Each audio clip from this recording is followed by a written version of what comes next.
The book of Acts chapter 9, I'm reading the New King James Version from verse 1. The Bible says this: Then Saul, still breathing threats and murder against the disciples of the Lord, went to the high priest and asked letters from him to the synagogue of Damascus, that he may find any who are off the way, whether men or women, he might bring them bound to Jerusalem.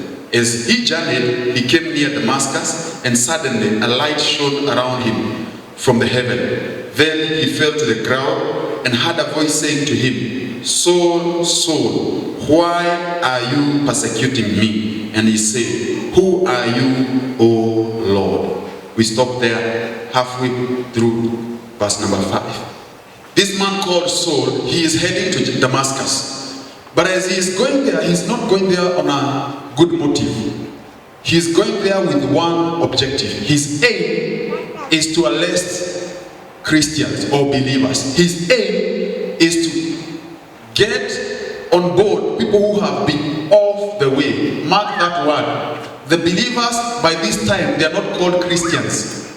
They are called people of the way. Hallelujah. And I would like to hear that from non-believers. I really would love to hear them calling us people of the way. Watu wa njia. Watu wa ile njia. Hallelujah. You know, later they were nicknamed Christians just because they were behaving like Christ. But initially the believers were called people of the way. So he is going to Damascus and he seeks permission from who? From the high priest. I think I've mentioned this before, that it is not strange when we find opposition in church coming from some quarters. I will surprise you today. There are some church organizations that oppose the progress of other churches.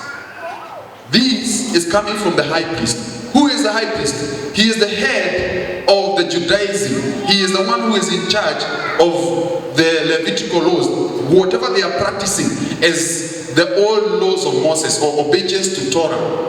He is the boss. He is the one who is at the head, at the helm. And he is the one opposing the progress of Christians. Actually, Paul, without the letter of the high priest, could not arrest the believers. Blessed be the name of the Lord. But here he gets permission to go to Damascus. And where is Damascus? Even today, I know some of us know this. Damascus is the capital of Syria. It is on the southern border or towards the border of Israel and Syria.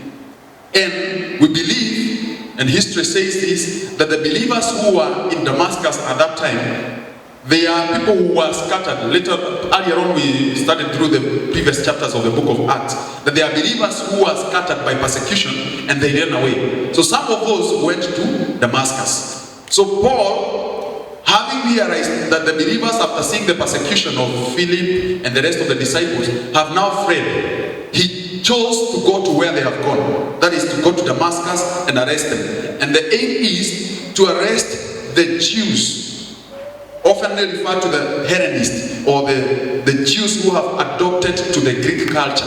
He has gone to arrest them, to bring them to Jerusalem, because he cannot make judgment there. That is a foreign state. He has to make judgment using the laws of the land where he is. That is Jerusalem. So he goes there to arrest them. But there are a few things I want you to see here in these few verses. Number one, on his way, he encounters Jesus. And the first question Jesus asked him is, why are you persecuting me, Saul?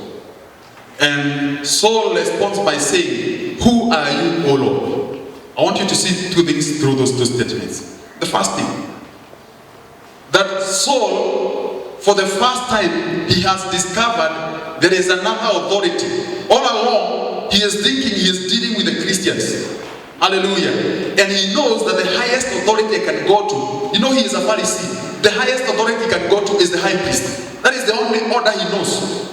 But for the first time, he is struck on his way to Jerusalem. He falls down, and then he realizes there must be someone else. The word he uses is Lord. He doesn't know it is Jesus he's talking about right now.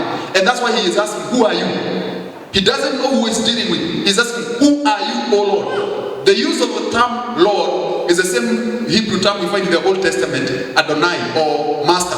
He is referring to another authority. There must be another authority other than the one which I know. Blessed be the name of the Lord. And this tells me something, that even those who oppose the gospel, it's purely because they think by opposing the gospel, it is us they are opposing. It is the believers, it is the church that they are standing against. The moment they will discover there is another super authority, which is beyond the human beings they can see, they will understand that this is not about the Christians, or the pastors, or the priests, or the bishops. It is about him. The number two thing I want you to see from this statement, Jesus says, why are you persecuting me? Quick question. Had Paul gone to any meeting, arrested Jesus, and whipped him 2 or 3 times? The answer is no. So we can clearly confirm here that by Paul persecuting the believers, it is a direct persecution to Jesus. I want you to get that point for a good reason. If he punishes the believers, that punishment is going directly to Jesus. Wow. So if anyone opposes you as a believer, it is not you they are opposing, it is Jesus himself. Samuel is told by God, don't worry Samuel, it is not you they are rejecting. Hallelujah. I hope you can remember this. Samuel is told he is presented to God that these people are asking for a king. Yet I thought all along we are okay. As long as there is a high priest, there is a prophet prophesying over the nation of Israel, I thought they were okay. But he says, no, it's not you they are opposing. It is me. Blessed be the name of the Lord. That tells you 2 things. Number 1, whenever you find persecution arising against the church, that persecution is not to the body of believers as you may see and think from. It is to Jesus himself. Number 2, as Christians, the moment we start backbiting fellow Christians, the moment we start talking ill and fighting fellow Christians, please understand, you're not dealing with another brother. You're not just dealing with another sister. You are dealing with God himself. And the same way he's telling Paul here is the same message he's passing to us this morning. That when you do this to someone else, when you backbite, when you fight them, when you ill speak of them, when you tarnish their names, it is not that believer you're dealing with. You are dealing with their master. Hallelujah. And I hope that point sits home. Paul is asking, you know what, master? I've only been arresting a few Christians. I'm just thinking what is going on in his head. I've just been arresting a few Christians and punishing them and putting some to jail. How come you're talking about me persecuting you? He says, by doing this to them, you're doing it to me. Hallelujah. And I hope this point sits home this morning. By touching one of these loved ones, you are doing it to me. Hallelujah. You are doing it to the body of Christ, therefore you're doing it to Christ himself. And that's pain. And I hope in the name of our Lord Jesus Christ that none of us will be found in that trap in Jesus' name. Let me move on. The second part of verse 5. I hope you can see that he was brought down. You see, if you are a big boss, even in Kenya, if for example, the president falls down, there's a day President Mugabe, and then he was almost falling down, and it became the world news. Hope you saw that, Yeah? A senior man coming down is not a joke. There was a day President Kibaki missed some step. I think at KICC he was coming out and then he missed some steps. And I tell you, it became world news. We are talking of a Pharisee. A Pharisee, as we shall see later, he is brought down to the dust. It is not a joke. This must be public news. And he must realize, man, it is not the horse I was riding. The horse is stable, it is fine.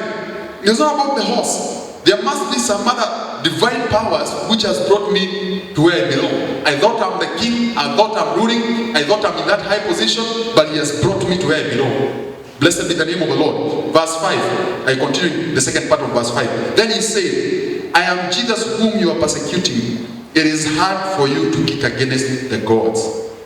So he trembling and astonished, said, Lord, what do you want me to do? Then the Lord said to him, arise and go into the city, and you will be told what you must do. Hey, I love this. Paul is told by Jesus, we now know it is Jesus speaking to him, that whatever you are doing and whatever you are experiencing right now, it is not strange. I am the one who is doing it. I'm in charge. And it is too hard for you to fight against the gods. Paul is being told by Jesus. I know a number of us know Miba. Miba, the spikes, that it is too hard for you, ukipiga gumi, upige gumi, hiyo Miba.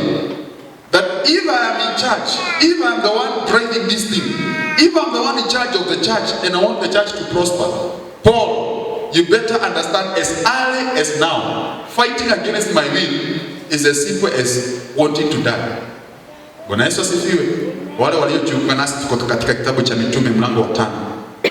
Tuko hapo mstari wa 5-6.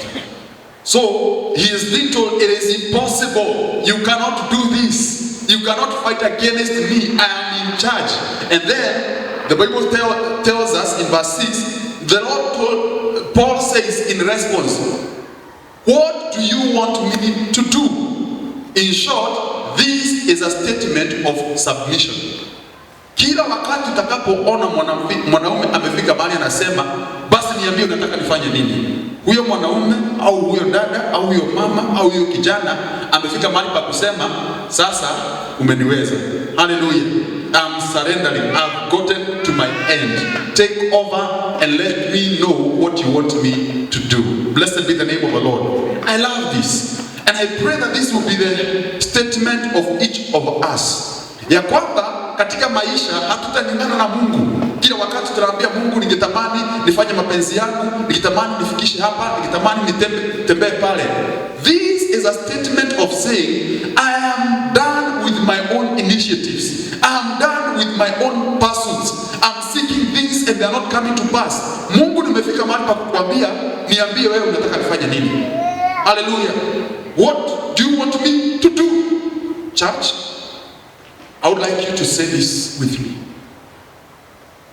That in your life, you would like to do that which is the will of God concerning you. Hallelujah. You know, katika maisha, I know what we call ambitions. And individuals have ambitions. In fact, from the age of 12 to around 23, they say between those years, those are the years that vijana wanakuanga na maono kubwa kubwa. Hakuna kijana katika huo umri anajionanga akiwa mtu mdogo. Wote wanajiona wakitawala dunia. Everyone at that age, you see yourself becoming a pop star, you become a celeb, you see yourself conquering the world in terms of economics, you see yourself becoming a ruler in terms of politics. They see big things. They see themselves coming with great innovations. Lakini, the secret of life is this. If the manufacturer of a phone is the one who knows what functions and purposes the phone can play, then in a similar way, us as human beings, our manufacturer is God himself. Yule aliyetuumba ni Mungu. Na yeye ndiye anaweza sema, wewe nilikuumba ukuwe unaimba, wewe nilikuumba ukuwe unatembea, wewe nilikuumba ukuwe unafurahisha watu. So we only need to come to this point where Paul is by saying, Master, what must I do? What do you want me to do? Nimeng'ang'ana katika maisha, kuachieve katika maisha, kufika eneo kubwa kubwa na kuchukua nafasi kubwa kubwa. But what is your will concerning me? What must I do?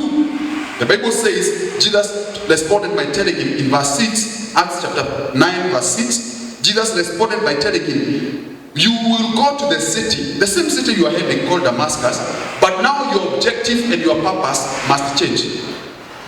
Initially, when you are going to arrest some people. But when you now go, you are now not going to arrest. You are going to be told what? Not this word, you must. Not you wish, or you will, or if you think you want. You are going, but when you go, you are going to be told what you must do. I love that.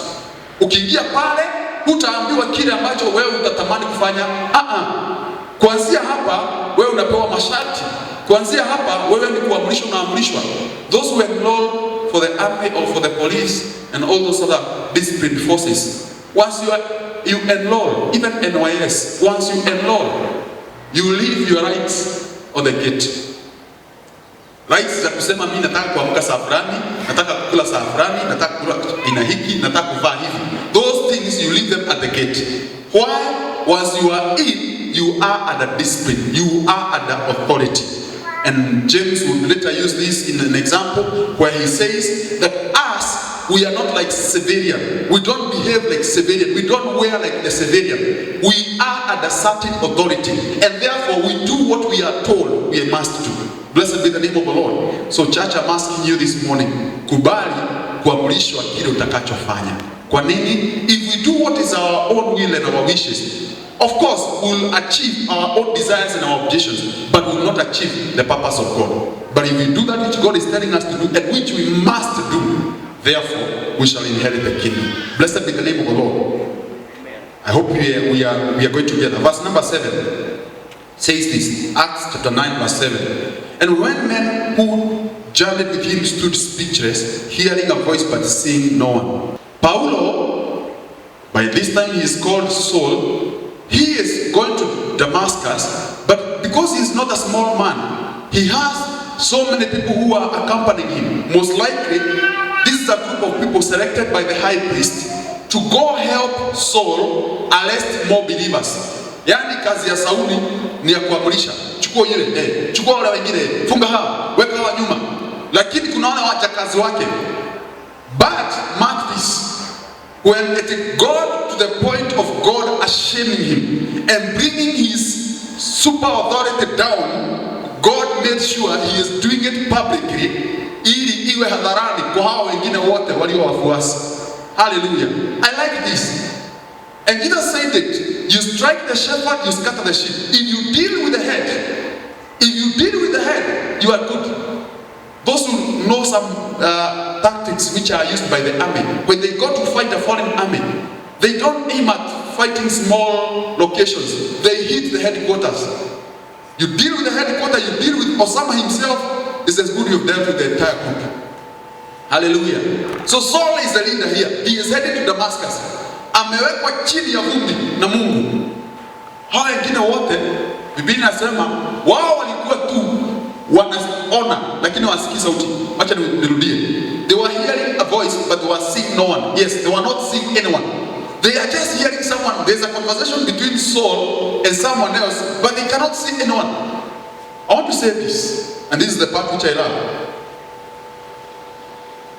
God had to bring Saul down in the presence of his juniors for Saul to understand that he is not the boss. There is another super authority.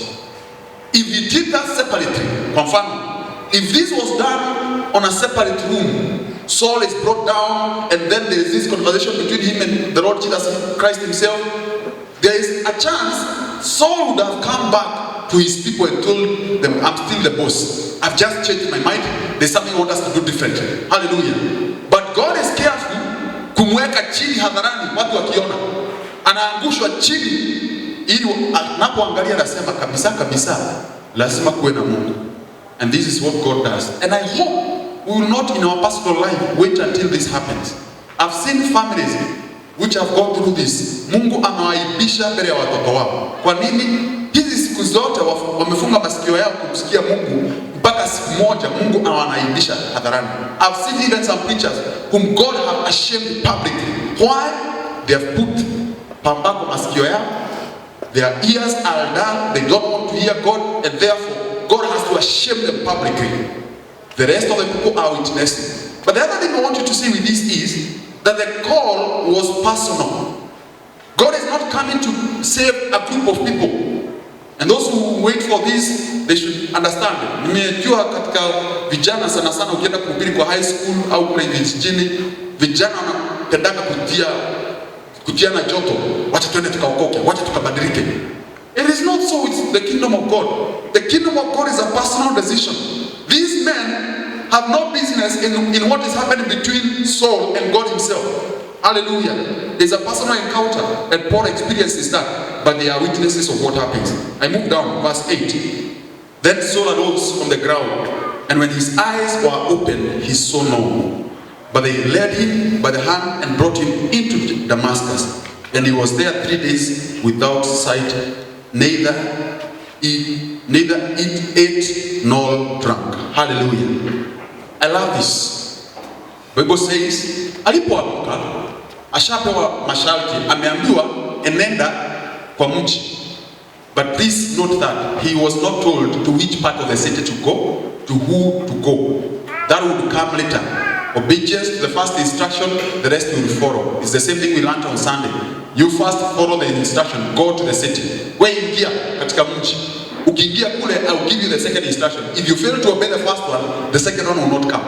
Blessed be the name of the Lord. That's a fact we discussed on Sunday. Unapotii amri za mwanzo, haya mengine unaelezewa. So he's given instruction. And the people who are around him, they are the ones who are helping him to go to the city. Why? His eyes cannot see. How many? And I want to mention here, a bit calmly, that as long as our physical eyes are the ones that we are using so much to focus on the things of God, it will require our physical eyes to be blinded for our spiritual eye to start to see. Hallelujah. Oftentimes I hear believers, even the visions and the things they are talking about, they are just physical things. The things of the kingdom of God are spiritual matters. And oftentimes we walk by sight rather than by faith. Hello? Yet the Bible teaches we should walk by faith, not by sight. Sight is what drove Thomas to demand a proof. Aonyeshwe hadharani Yesu amefufuka. But Jesus is telling him, if you only believe without seeing, and this is the kingdom of God, you believe without seeing, then you are good, you are okay. Blessed be the name of the Lord. Some of you are asking, what do you mean by this? In a few verses I'll be showing you. When his physical eyes were closed, he started seeing visions. How come he was not seeing visions before when the eyes are opened? I pray that this not be same with you. Yaani itamgharimu Mungu akufunge macho haya ya kuona. Na sana sana unasikia watu wanamsikia Mungu tu usiku. Usiku ni wakati upi? Macho ya mwanadamu imefungwa. They only see God and hear God during the night. Yet it is possible for God to speak even when your physical eyes are open, if you choose not to walk by sight but by faith. Hallelujah. I love this. Then the Bible says, once his eyes were shut, and once he's gotten to the city for 3 days, he neither ate or drank. The business of God is serious. Oh, hallelujah. Yani Mungu anamlazimisha kufunga siku 3. And I know some of you have evidence of this in the Bible. When Moses was told by God to go up the mountain to go and receive the commandments, for those 40 days and night, Moses had no choice but to eat, fast the entire period. Blessed be the name of the Lord. Siku 40. Yani kuna wakati mambo ya Mungu inagharimu sisi tuachane na chakula siku 3. We want to assume here either Paul didn't have the appetite anymore to eat until his eyes are open. Hallelujah. Yani the things which are before him are so serious, are demanding 100% attention. There is no lunch break or tea break. Hallelujah. At the same time, it is possible that he wasn't in a position to seek for food. And for that reason, he is naturally forced to be in a state of fasting for those 3 days. Hallelujah. I don't know where in our personal life there are instances where we can say, for sure, fasting was forced on me, or I didn't have choice but to fast. This is my appeal to all of us. Before circumstances push you to a place where you're not choosing whether to fast or not, please make a personal decision on when to fast and when to pray. Blessed be the name of the Lord. Ni wewe utakuwa ukiamua ni wakati upi utafunga na ni wakati upi utaamua kukula. Kuliko ngojea usukumwe na mambo mpaka kiasi ya kwamba mambo ndio yanakufanya wewe ufunge. There's a lady pastor who said, yes, kufunga siku 7 hawezi. Hakujua Mungu atatumia tu njia zake hakikisha huyo mwanadada amefunga. Nilifanyika nini? Alijisikia tu koo kama imefura. Akaenda hospitalini. Kaambiwa na daktari, vile unakaa haiwezekani wewe kula. Hakuna chochote kinaweza tumika hapa.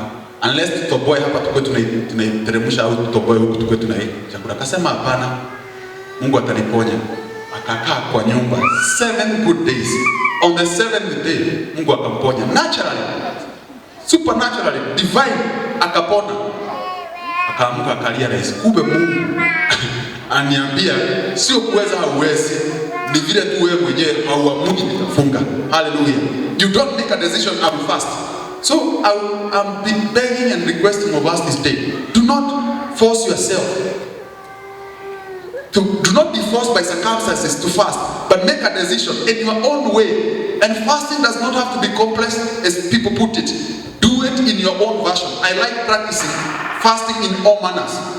Nafunga lunch peke yake, mara nafunga siku, mara nafunga siku kadhaa, mara nakunywa hivyo. So that I don't become accustomed to a certain method of doing fasting. And I believe this is the method that works best. Make decision for yourself the kind of fasting you would like to do. Unless you want to be forced by circumstances, I believe as a believer, you don't have to wait until that time comes. You can make a decision. I can set a day, maybe per week. I can set a period, maybe over the weekend or sometime. Whichever way, let fasting be a personal volition, a decision you make for yourself. Blessed be the name of the Lord. Then the Bible says in verse 10, now there was a certain disciple at Damascus named Ananias. And to him the Lord said in a vision, Ananias, and he said, here I am, Lord. So the Lord said to him, arise and go to the street called Straight and inquire at the house of Judas for one called Saul of Tarsus. For behold, he is praying. And in a vision, he has seen a man named Ananias coming in and putting his hand on him so that he might receive his sight. Hallelujah. I love this, that Ananias is a man who we have not heard of. In the entire of the book of Acts, we've been studying, but we have not heard of Ananias, true or not. But here we hear of him as a man who God is led to use, meaning he was in spirit and in waiting for the will of God to be manifested in his life. The Bible says he received an instruction from God, telling him, wake up and go to a place called the Straight Street. In that place, inquire of a house of a man called Judas, go in, and then once you are in, you will find a man called Saul. And you will find the man saying, the man has received an inspiration of God through a vision. This is what I was talking about. Paul, in the name of Saul here, he has already started receiving visions. When his physical eyes are closed, his spiritual eyes are now awake. Hallelujah. He is now seeing visions. And this man called Ananias is willing to go and help. Of course, before he says, I want to go, we will see in verse 13. He first of all says, you know what? Let me actually read it for you. Verse 13. Then Ananias answered, Lord, I have heard from many about this man, how much harm he has done to your saints in Jerusalem. And here he has authority from the chief priest to bind all who call on your name. But the Lord said to him, go, for he is chosen vessel of mine to bear my name before Gentiles, kings, and the children of Israel. For I will show him how many things he must suffer for my sake. I love this. Ananias is told, do not say that this man should not be born again. I began today's service by mentioning that we are going to talk about a man who, when he says he wants to be born again, or when the Lord is leading into himself, people will hear of him and they will be like, yes, okoa wengine. Huyu jamaa, kuna vile, huyu jamaa hata ile mikono yake imejaa damu. He is the one who witnessed the stoning of Stephen. For sure, if you have to save others, but not this man. So Ananias is giving a story or an answer to God. And he's telling God, God, this is not okay. You cannot save Saul. Saul, where he is coming from Jerusalem, he has slaughtered Christians right, left, and center. And even when he is coming here, he has a letter with him. And the letter is saying, you have the freedom to go and arrest believers who are in Damascus and take them back to Jerusalem to punish them. So you cannot tell me that I am supposed to go and lay my hands on such people. But the Bible is saying, the Lord responded to him, Ananias, Saul is a vessel which I have chosen. Hallelujah. Hey, I love this. This man, you are saying he is a persecutor of the church. in my own view, in my eyes, he is a vessel I've chosen. Can I say this today? That some of the people who we always ignore, even when we go for the door-to-door outreach or the one-to-one, even when we are speaking to our brethren, our family, sana sana huwa tunachagua ni nani tutahubiria, ni nani tutashiriki na yeye neno la Mungu, ni nani tutamuelezea mambo ya ufalme, ni nani anakaa kuokoka. Kuna wale huwa tunachagua, tunasema tutaongea na hawa. Mungu anasema wale unaowaacha, those who do not seem like they belong, to me they are a chosen vessel. And some of you may take this as a very comforting one. Those people who seem to be on the extreme, if they are forgiven, the Bible says, whoever is forgiven much loves more. So if they are forgiven, if they are transformed, they are better equipments, they are better vessels in the kingdom of God than some of us. Hallelujah. Wao wakibadilika, wacha nikwambie, watahubiria wavuta bangi wote wawalete kanisani. Lakini sisi tukiokoka, tunatafuta tu wale wanakaa kuokoka. Tunatafuta tu wale. There's a man who was a gangster. He's a known gangster in this country.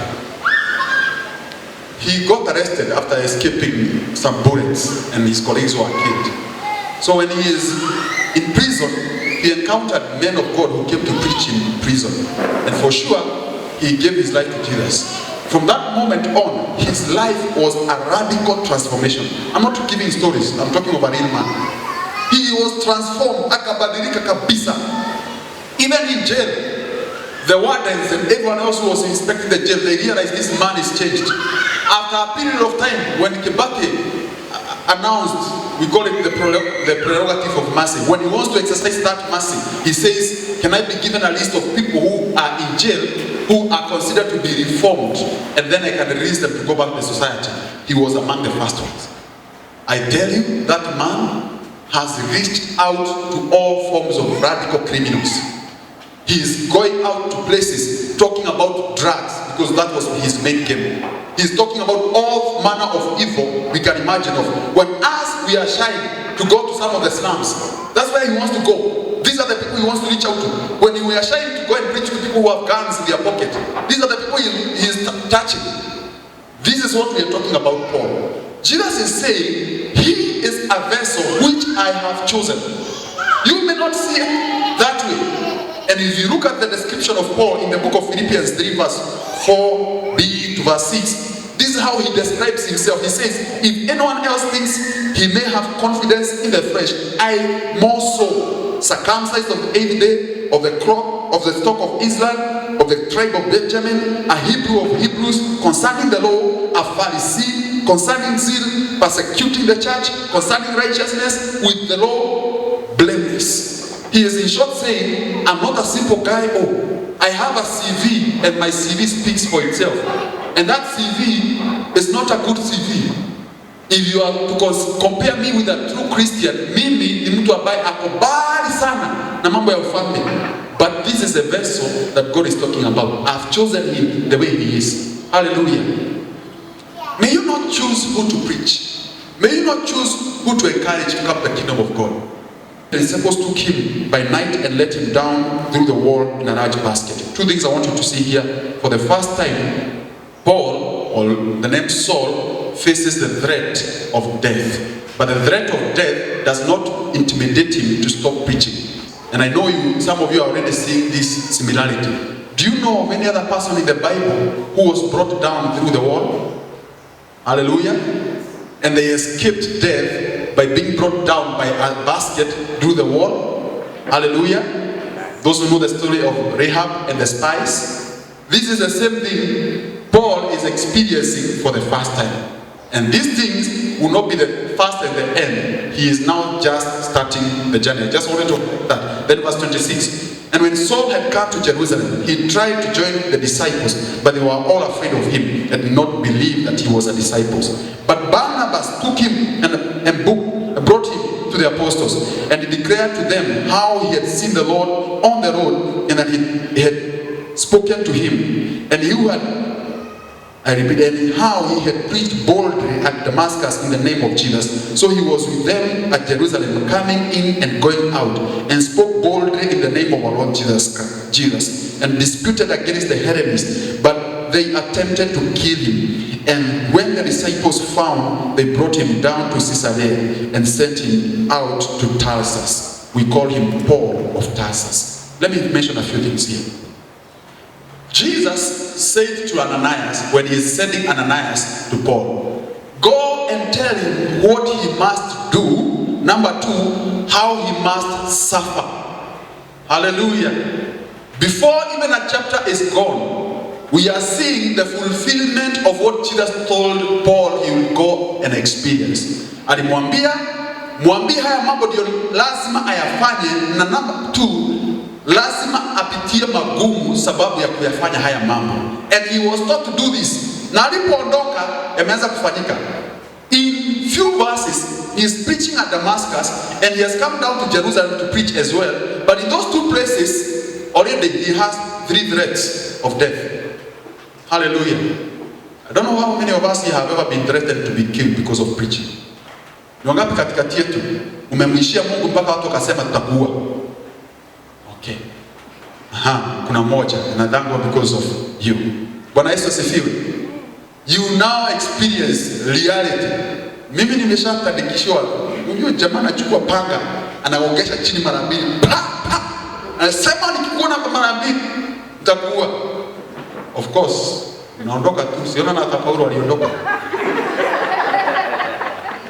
Sema acha nihubiri kwingine. Bwana Yesu asifiwe. Mwingine kuna mzee hapo kwetu alikuwa anachora laini hapa. Anachomoa, tunaita chora, anachomoa eka laini, anasema pita hapa kama wewe ni mwanaume kamili, pita hapa. Na anasimama pande hii. Mnasema unakuja kuhubiri, pita hapa. Unaondoka tu, tunaenda kwa neighbors, tunaenda kuhubiri. Bwana hubiri kwa watu wachache. Hallelujah. Kuna wengine wako tayari kusikia injili. Bwana Yesu asifiwe. Paul has experienced this. He goes faces danger. He's brought down through the wall. And the place he is going, he is expecting these are believers, they will accept me. Instead of being accepted, he is rejected. So we see 3 times he is rejected. By the Hellenist Jews, by the people he is preaching to who are not believers. And like the last, by number 3, by a group of believers who are Christians, who are the ones who are supposed to accept him. But there's something unique here. In chapter 4, the last verses of chapter 4, there is a man we saw called Barnabas, and his name was Jesus or Joseph in some cases when we read that in different languages. But this man reappears again. Hallelujah. Barnabas disappeared from the picture, but all of a sudden when Paul is mentioned, we see a man appearing again. His name Barnabas. When we saw him in chapter 4, I think verse 39 or so, his name was Barnabas, but the Bible says it is the disciples who named him like that because he is a son of comfort. Yani, kuna ndugu anajulikana, wakati kuna shida, huyo ndugu lazima atokelezee. Bwana asifiwe. Biblia inasema Paulo aliposhikwa na when the disciples rejected Paul, the brother called the brother of comfort is the one who appeared. And he started telling the disciples, this man, I know he met Jesus. This man has been preaching in Damascus. People have been transformed. You need to accept this man. Hallelujah. Do you know something? Those people who appear to you in your hour of need are your true confidence and true friends. Why am I saying this? The rest of the story will lead here in the book of Acts. When we get to chapter 13, the Bible says, when the disciples were praying and asking God, tuelezee tutafanya nini, chapter 13, Biblia inasema, Roho Mtakatifu akawanenea, akawaambia, nitengeeni watu wawili, Paul and Barnabas. I have an assignment for them. Hallelujah. Don't despise those people who come at your defense in your hour of trouble. Hallelujah. Those people who come and feed you when you didn't have anything to eat. These are brothers of comfort. And God has given an assignment for them in your life. Hallelujah. I've seen this happening in my personal life. People who came to me when I was about to die, when everyone else has no intention of being related with me. They don't want any association with me. There are people who stood with me and and said, I know this guy. He's a good man. They defended my name. Those are the people who mean everything in your life. Hallelujah.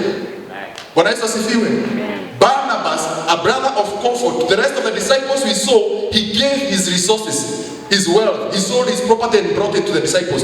But to Paul, he is defending him at his hour of need. This man called Saul, jamani, msifukuze. Huyu jamaa msimkatae. Huyu jamaa anamjua, amehubiri pale Damascus, wameokoka. Huyu jamaa alipatana na Yesu mwenyewe. He is a true disciple. He has encountered the Lord Jesus Christ himself. And he is a true believer. And therefore the rest of the stories we hear, Paul and Barnabas were always together. Even when they went now for the missionary journeys, Paul and Barnabas were always together. Blessed be the name of the Lord. Hallelujah. And even when there was a conflict, they reunited again. I love this. Don't despise people who stand with you at your hour of need. Hello? Hata kama kuna mashaka na shida gani, kukutokea jamaa kwambie, wewe kula tu hii 100. Wewe tunaona tu vile Mungu atafanya. They stand with you in thick and thin. These are meant for a reason. Hallelujah. This soul would never know that soon enough the Spirit of God will be saying the two of you should go together. The two of you should work together. And bless the Lord because of that. I think I may not go too much on this, but you see, Paul is called Saul of Tarsus. Later you will see this statement repeating itself so many times. Why? When the disciples saw that he is about to be killed, they sent him to Caesarea. Then eventually he landed in Tarsus, and Tarsus became his home city. And that's where he started preaching the gospel. And from that moment we now know he's called Saul of Tarsus. The next two sections we see here, I don't know whether we have time to. Let me quickly mention this verse 31. We may not be able to conclude the other part, but let me just mention this. Then the church throughout all Judea, Galilee, Samaria had peace and were edified and were walking the fear of God and in the comfort of the Holy Spirit. They were multiplied. Hallelujah. We have seen cycles of times of prosperity and then times of persecution to the church.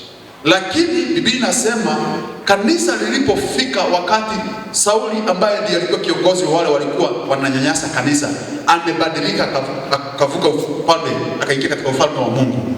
Biblia inasema kanisa lilipata mambo matatu. Jambo la kwanza lilipata amani, peace. Number 2, the church was edified.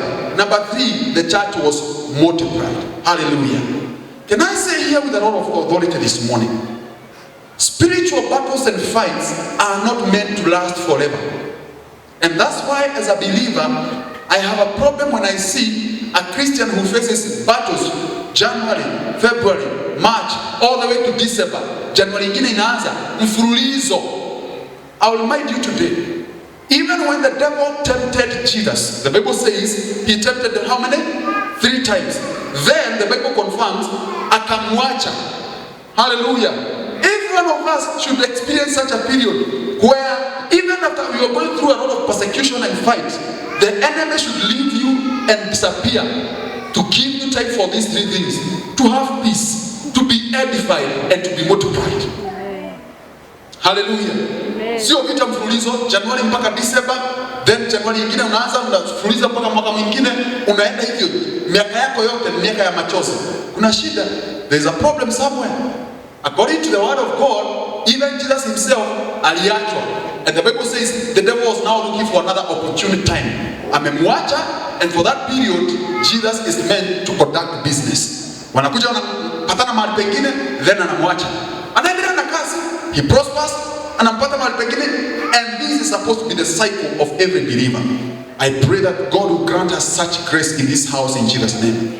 That both individually and corporately as a church will have seasons of peace, seasons of edification, and seasons of multiplication, where the devil can do nothing about it in Jesus' name. Hallelujah. This is the will of God. Sio kila wakati tunaiba, kupigwa, kuchapwa, kuzuiwa, mapepo, gome, sijui kila wakati tunasema hapa tulipotana na shetani, kuna uchawi pande hii, kuna sijui nini. There is a season called a season of peace. Hallelujah. There is a season of edification. You are nurtured, you are edified, you grow, you fellowship with Christ, you feel nice. There's a period of multiplication. multiplication, increase. Hapo watu wakiona umepanukiwa anakuja anasema hapana, huyo ameendelea sana, wacha tujaribu ingine. Even as I do that, God continues to give you these seasons in Jesus' name. May God grant you these seasons in Jesus' name. May He grant you periods of peace. May He grant you periods of edification. May He be there with you and bring you multiplication in the name of Jesus. Then the witness of this grace in Jesus' own name. I'll not be able to go through the other two sections, but they are not too much details. That what we see in these two remaining sections is that there's a miracle that happens to Aeneas, and there's another miracle that happens to Dorcas. And both miracles result to people coming to the kingdom of God. Those two miracles, Aeneas, he is paralytic for many years.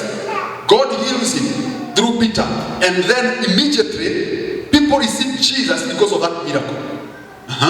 Number two, Dorcas dies. Dorcas have been taking care of widows. Anawashonea manguo na nini, or you can call her Tabitha. Tabitha anakufa, amekuta Peter. Peter was in Jada. When he goes, it's a city which is not far away from Joppa. They call him to Joppa. He comes, he chases everyone away. He goes to that upper room and where Tabitha was laid, and he says, Tabitha, arise. Almost same with what we call Talitha-kum, the statement which was given by Jesus in the book of John. Tabitha, arise. And Tabitha arises. She comes back to life. And the next thing you hear, people receive Jesus. The spread of that news, whatever is happening through the hands of God, through the man of God called Peter, causes so many people to come to the kingdom of God. This is a question I wanted to ask through that summary. Are the miracles we are seeing today resulting to people receiving Jesus? Are they resulting to genuine conversion and conviction about the kingdom of God? Or are they resulting to men of God become richer? Hallelujah. I'm posing for a reason. Hii miujiza ambayo tunaiona inaleta sifa kwa ufalme wa Mungu na kufanya wengi wabadilike, waokoke. Kama vile those two miracles, both of them caused so many people to come to the kingdom of God. I'm asking now by posting on this, are the miracles we see in the church of God today causing people to come to Jesus, or are they geared to make sure that people are coming to the kingdom of God, or are they causing people to have big names and big bank accounts? I don't want to answer for you. I know you know the answer. Someone fakes a miracle of someone who has resurrected. Is their aim that after that person who has come to life, is their aim that there will be so many other people who come to the kingdom of God? Or is their aim, once they know that I can resurrect someone, then they'll come to me and they give me a very good name, and because of this I'll have a lot of money? Is that their aim? If that is it, then Christ is not there. Bwana Yesu asifiwe. If that is their goal, then God is not amongst them. Why? Through miracles, born of God, they do not make us grow spiritually, but they are for the non-believers to see there is God amongst us, and therefore, if our faith is genuine, they can join our ship. But if they are resorting to making people clap for me, mhubiri fulani amefua wawili, mhubiri fulani, uwe muondoke, and they don't even come close to me. He is major so, he is master so and so, he is this senior man, and then they start giving their money to me. Then I would say like Peter, let your money perish with you, because the goal was not you to bring your money to me. The goal was for you to see Jesus himself as the Lord. And if you have not submitted to him, the goal was to make you submit to that authority. Hallelujah. Blessed be the name of the Lord. Nitaachia pale. I don't want to go beyond that because our time is over. But I would like you to read that remaining section by yourself, and you will see for the first miracle, you will see what is this? Verse 35 says, those who dwelt in Lydda and Sharon saw and turned to the Lord. And in the second section, you will see this in verse 42. And it became known throughout Joppa, and many believed on the Lord. Those two consequences of miracles done through Peter are what we should be looking for when we see miracles happening in our day. If there's a crusade in Uhuru Park, if there is a miracle that will be performed, if there is a meeting here in this church, and there is a miracle that takes place, if it doesn't result in other people coming to the kingdom of God, then that miracle is not achieving its purpose. It's as fake as any other miracle. Hallelujah. Hallelujah. All miracles should turn non-believers to know that Jesus is the Lord. I request you to stand in Jesus' name. Father, we thank you because of this service, and we bless you because of speaking to us, oh God. Your word has been revealed to us, and you've spoken to us, our God. We appropriate your word this morning and we mix it with faith, believing, Jehovah God, that the same way you delivered Saul, it is the same way you are equally able to deliver even those amongst us, even in amongst our families, oh God. People who have gone away from your will, our God, you are able to change them. Even in our nation, those who are radical criminals and individuals, even in the government, our God, you are able to change them. For you changed Paul, our Father. And we also pray in Jesus' name that your church will experience a period of peace, a period of edification, a period of multiplication, oh God. That these battles and fights which God will experience, oh God, may cease in Jesus' own name. And that you may expand and grow us, for it is in your power to do so. May this benefit flow to every member who is gathered in today's service, and let your will be done on earth as it has been done in heaven. We give you praise and glory because you're our God. In Jesus' own name we pray and give thanks. Amen. I appreciate the name of the Lord.